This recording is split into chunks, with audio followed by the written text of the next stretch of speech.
Okay, I'm gonna try and modify this bed so that the milk crates and the plastic containers will fit underneath it. So the first thing I need to do is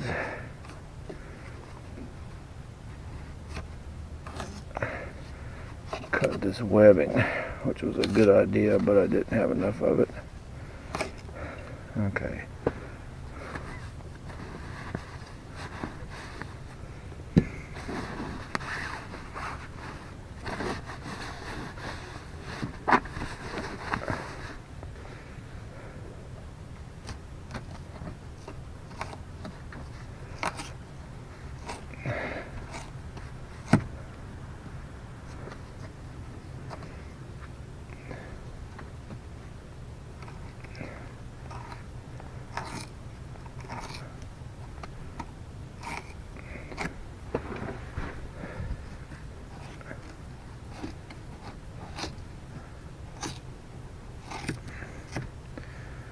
Okay, and I can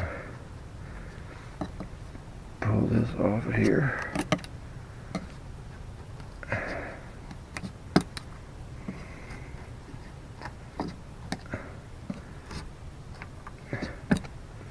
Probably should use a screwdriver instead of that, but there's the mark I made the other day. So I should just be able to come in there with a jigsaw and just cut that out.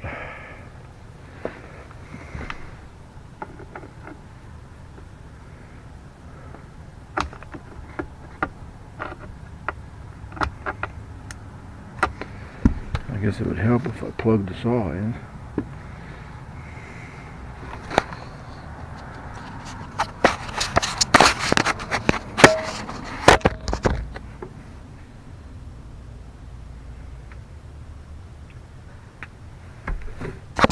Okay, well, you'll be able to see that. I can use both hands on the saw.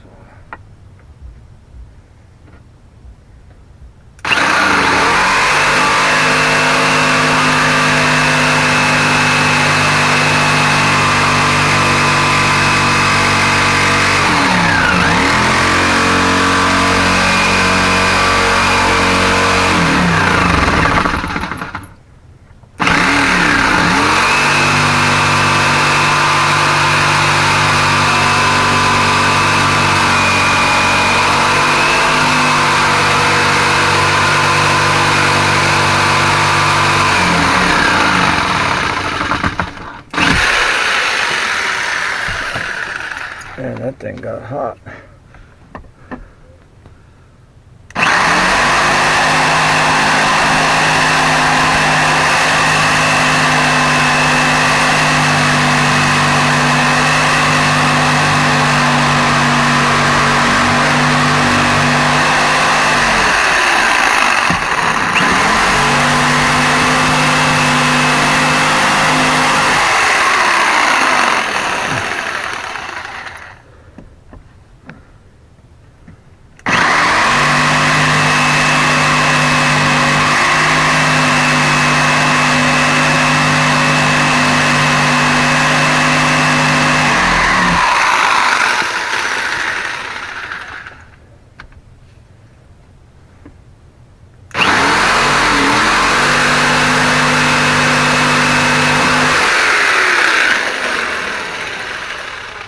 Burnt it, guy.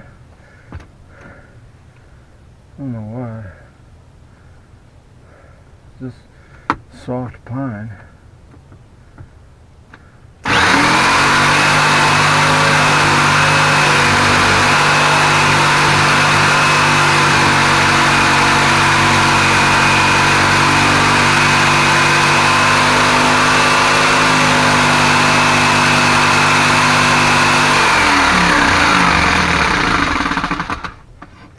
That should be cutting quicker than that. I don't know why it's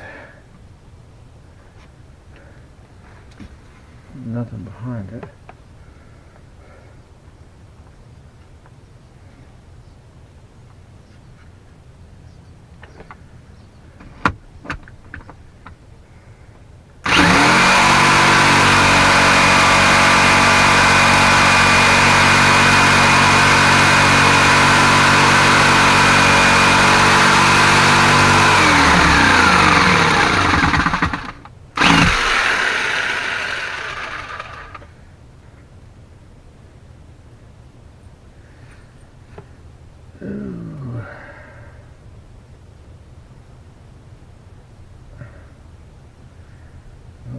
holsters and tacks worked great, but they're in my way now. Man, I'm gonna be tired. It takes this long to cut.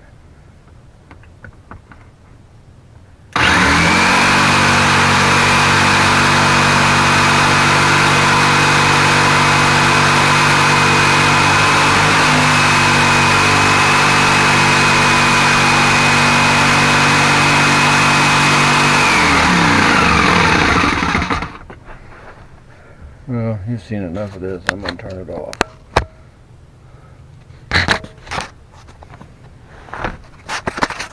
Okay, it's all off of there now. Let's go get a milk crate and see if it'll fit. Man, it was hard sawing. It must be because it's going with the grain. I'm ripping it instead of just cutting it. Although that is a ripped blade, so we'll see. I'll be back in a second with a milk crate. Okay, here's the test. Did I measure right? Look at that. It'll slide up underneath there and they won't come out. Alright, let's try. Let's go get a plastic container and see if it'll fit. Be right back. Okay, I was going to cut another one down there, but I made this one big enough so that the plastic ones will fit down there. So I'll only have one place for them to exit, and that'll be perfect. So I'll consider that done, and now I can store everything under the bed the way I want. I'm gonna go get the vacuum cleaner so I can clean up all the sawdust, because there's plenty of sawdust that needs to be cleaned. Okay, done with this job. Okay, got this stuff in the, that I'll just leave in the van.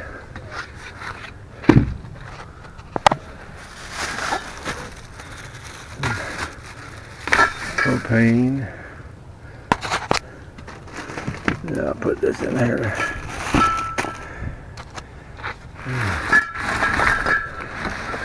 There it goes.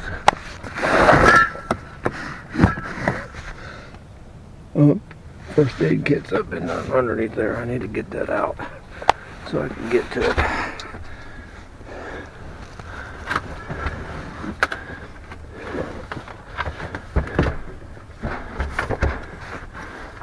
Something I picked up in Germany because it's the law there. It's taking a big first aid kit in your car. Not just something that has band-aids in it.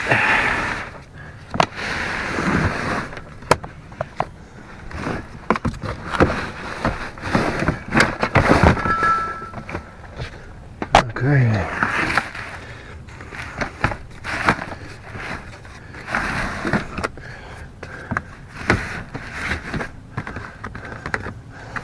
And that's it. And it won't come out if I have to slam on the brakes, because that's about what did Ruby in. And I don't want to do Ruby in because I love that dog. So I'll put the first aid kit behind me. It's not that I'll be the one using it, because I never know. Okay, so the van is now where I can pack it.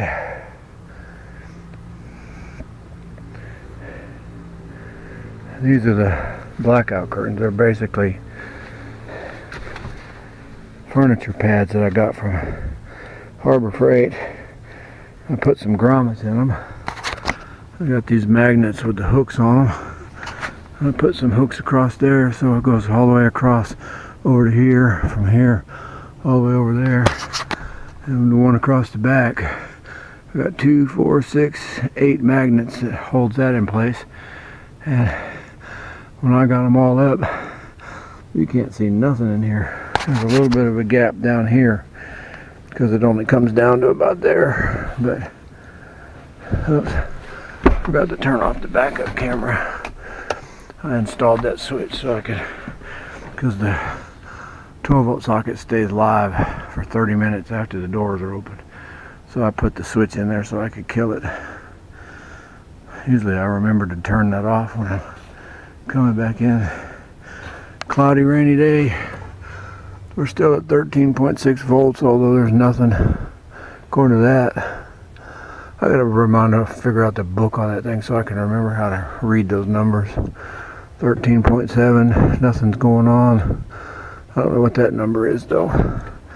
And I got a 2300 watt inverter coming. I think I'm gonna buy me a little 12 volt TV to put right there. Okay, I'm done in the van. We're ready to go back on the road now.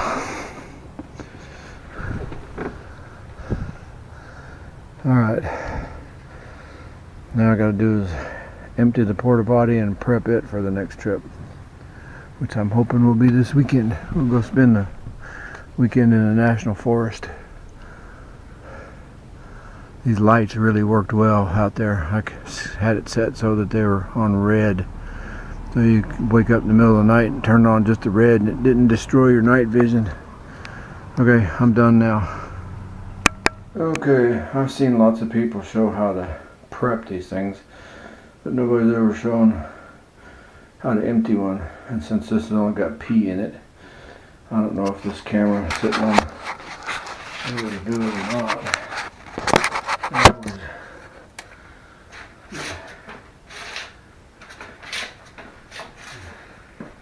Close quarters in here.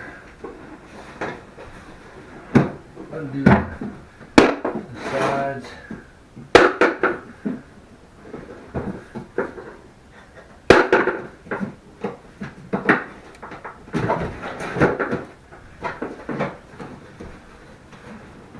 And the top just lifts off.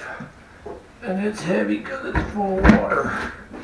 About 5 gallons worth of water in it.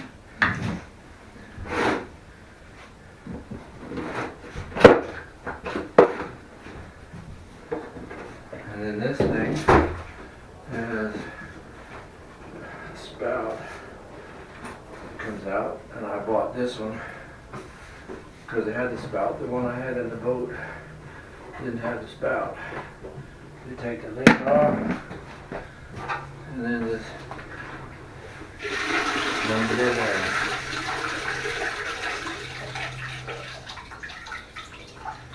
Damn, you'd have thought I was dehydrated.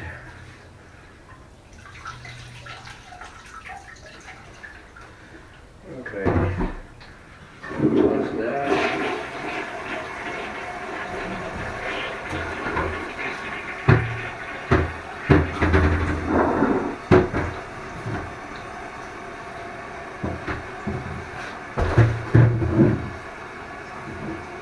Put some water in it.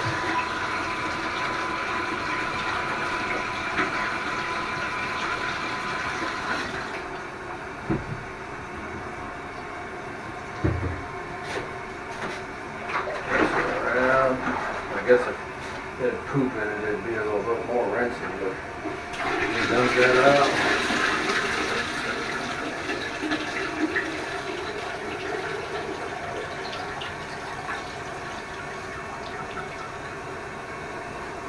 Do it one more time.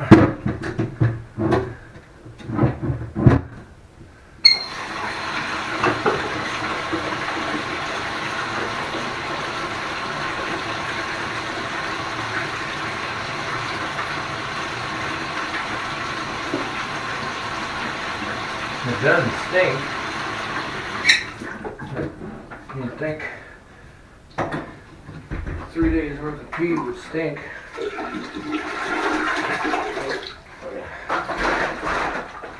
Put that deodorant that's in there.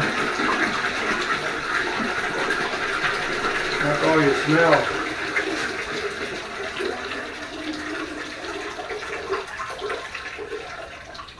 It looks like a little bit comes out where the seal's at. That's good to know in case it's nasty. Okay.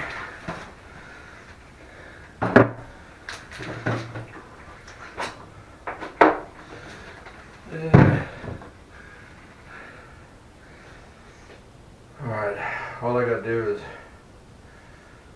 dump in 2 more ounces of the deodorizer, put in 16 ounces of water. It's ready to go again. I'll fill that up with, finish filling that up, because when you pump it, it squirts water around the bowl and flushes it. So that's all there is to empty the porta potty. I hope you could see it. I didn't show the rest of it because there's really nothing to it. Once you rinse out the bottom, then you put in 2 ounces of the deodorant. That's the Coleman or whatever brand you buy at Walmart for. I'm gonna get 16 ounces of it for $4 or $5, I forget. And it's marked off in 2 ounce increments on the side of the bottle, so it's very easy to measure out.